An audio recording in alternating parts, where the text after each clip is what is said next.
Obsidian took inspiration from many sci-fi universes to create their own unique IP with The Outer Worlds. Rampant capitalism, a choice-driven narrative, and dark humor are at the core of this new universe. But the biggest influence of all? Fallout. There's no question Fallout heavily influenced The Outer Worlds, and I'd argue it takes the best part of that franchise and leaves the rest behind. Let's explore 15 ways The Outer Worlds feels just like a Fallout game.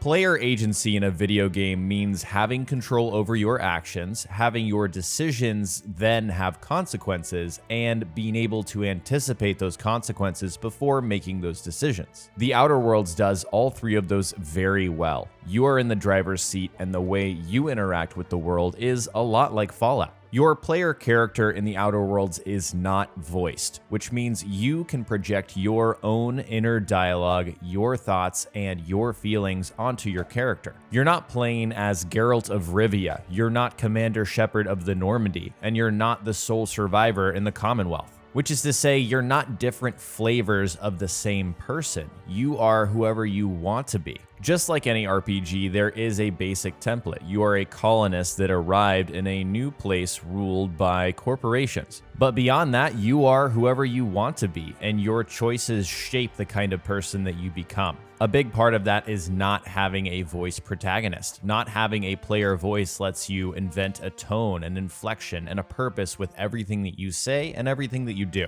Every Fallout game before Fallout 4 allowed you to do this. And in that way, The Outer Worlds falls firmly in that RPG category. You are truly role-playing the kind of character that you choose to be. You spend a lot of time in The Outer Worlds talking to NPCs, gathering information, just conversing and understanding their perspective on the world. There is a lot of dialogue branching. If you ask a question, that NPC is going to give you an answer, and then you can ask a series of follow-up questions depending on whoever you're talking to. People have a lot to say if you ask the right questions. For example, they'll tell you what they think about the board, which is the oligarchical body that rules over the colonies. Their responses will vary greatly depending on where they were raised, what kind of group they belong to, so on and so forth. NPCs have realistic emotions. Some of them simply don't want to talk to you. They're impatient or they're stubborn, while others will try to talk their ear off. They tell you they have all the time in the world and to ask as many questions as possible. Fallout games approach dialogue in a similar way. There is a lot of branching options that you can choose from. There are a lot of interesting characters that have a lot to say, and they play a huge part in the gameplay loop.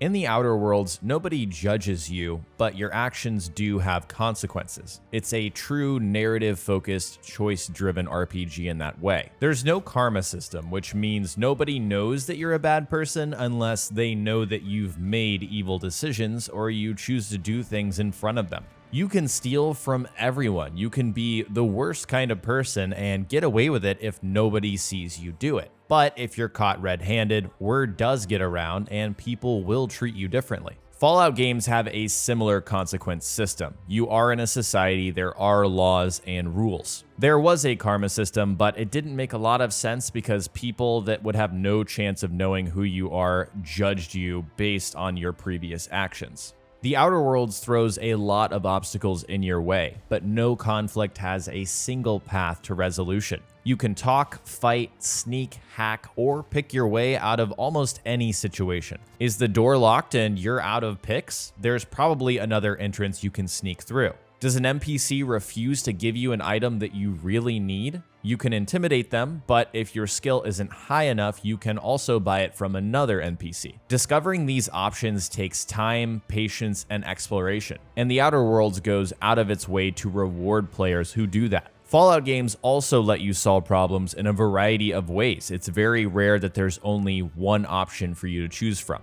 There's a huge focus on classism and us versus them faction-related conflicts. For example, the city of Edgewater versus the Deserters feels very similar to the city of Megaton versus Tenpenny Tower. You encounter two groups with very different ideals at odds with each other, and you're forced to make a decision very early on in the game. You can talk your way to peace, you can hurt as few people as possible, or you can antagonize either side to the point of violence. And it's not just those three options. You arrive to those conclusions in very different ways. Sexism and racism don't exist in this universe, but classism and tribalism absolutely do, and they're central to a lot of issues. In a very similar way, Fallout asks you to side with groups. It says, here are these factions within our universe. Are you going to side with Group A or Group B? Or take the other option and be on your own. It is up to you. As the protagonist of The Outer Worlds, you are the leader of a ragtag group of misfits. You're a swashbuckling ship captain, a leader of men. And that means finding and convincing companions to join you on your journey is a core part of the experience. Or at the same time, deciding to play the game completely alone is up to you. If you have NPCs that tag along, they act like real people with their own desires and opinions in this world. If they piss you off, you can kick them off your ship. And conversely, if you do something to really get on their nerves, they can decide to leave unless you can convince them otherwise. Fallout games put you in that leadership position as well. You are the leader of a band of people and you deal with those small group dynamics too. The Outer Worlds is dark and hopeless. Maybe not entirely hopeless, but everything has gone to crap before you showed up. People are being taken advantage of, and you are their small glimmer of hope. These small group of colonies are a utopian dystopia where people are tricked into thinking or pretend that everything is okay. The government, the people in charge, pretend everything is perfect when reality is very different. They've run this world into the ground for their own financial and personal gain and left many lives in the wake. Fallout exists in a universe where life isn't fair, and you're reminded of it constantly. You have factions that propagandize, influence, and affect the world and everyone in it.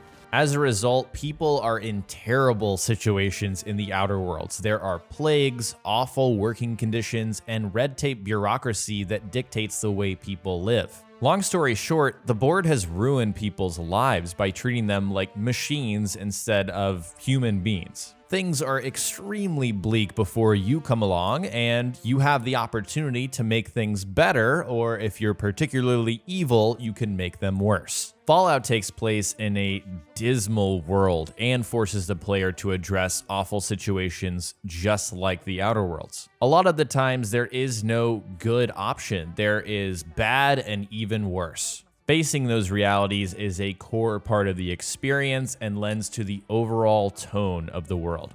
Speaking of, tone is extremely important, and humor is a tool juxtaposing darkness to make the game a little lighter. Obsidian said this was their intention, to use humor as a way to brighten this universe. It creates a hapless, quirky tone that is felt throughout every part of the game. A lot of this comes in the form of situational humor, the fact that people in the Outer Worlds act very differently than they do in reality. Since everything is rooted in capitalism, these people will greet you talking about their employer. They'll talk about Spacer's Choice or Auntie Cleo instead of saying, "Hi, how are you?" There's a ton of humor in the flavor text for items if you spend the time to actually read them. Same thing goes with computer terminals and the emails and the notes that people leave on tables. It creates a feeling that yes, things are terrible, we realize that, but there's a chance it might all work out. Fallout also uses dark humor to inject life into its universe. If there's a way to poke fun at the current situation,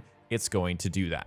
It's no secret, The Outer Worlds is in the sci-fi genre. We're set in space, there are weird alien creatures to discover and potentially kill, and lots of worlds to explore. You're in unpredictable circumstances. You really don't know what's going to happen, but that means there are endless opportunities. There's a real sense of adventure in not knowing, in the unknown. Exploring this world really plays on that sci-fi trope heavily, and the Fallout setting is similar while being its own brand of sci-fi with retro futurism. The nuclear wasteland setting is comparable. It's unpredictable, feels boundless, you don't know what's out there, and you're running across strange, irradiated creatures at every turn.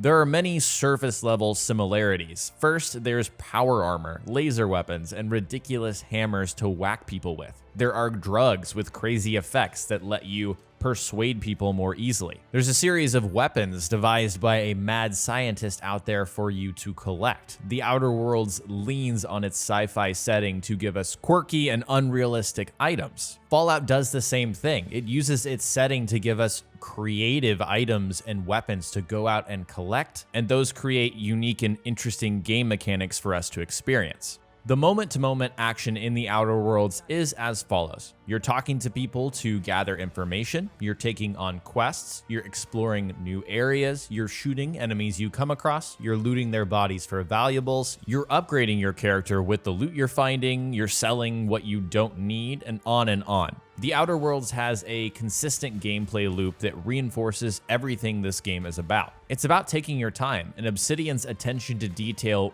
really rewards you for doing that. Fallout is cut from the same cloth in every way when it comes to the second-to-second, what are you doing in this game? 20% of the staff that worked on Fallout New Vegas at Obsidian also made the Outer Worlds, and it really shows. The Outer Worlds has a core gameplay mechanic in tactical time dilation, which is a side effect of your character being frozen for 70 years. This lets us slow down time for a short period and target specific body parts to shoot in combat. We're really pointing out the obvious here, but this is clearly VATS from Fallout. There's no other way around it. It's a more simplified version, but I respect the fact that it's not exactly the same. In any case, these mechanics are central to the combat in each game. You're not playing the Outer Worlds without tactical time dilation, and similarly, the average player is not playing Fallout without using VATS. Skills dictate the way that you play the Outer Worlds, and this involves taking a break when you level up to spend skill points and choose your perks. These are fairly specific skills, coming down to engineering and whether you can reprogram an auto-mechanical to do something for you, or determination, which dictates the health of you and your companions. It feels like a classic pen and paper style RPG way to approach things, and these decisions are extremely important in all facets of the experience. Same goes with Fallout, which asks you to allocate your special points at the very beginning,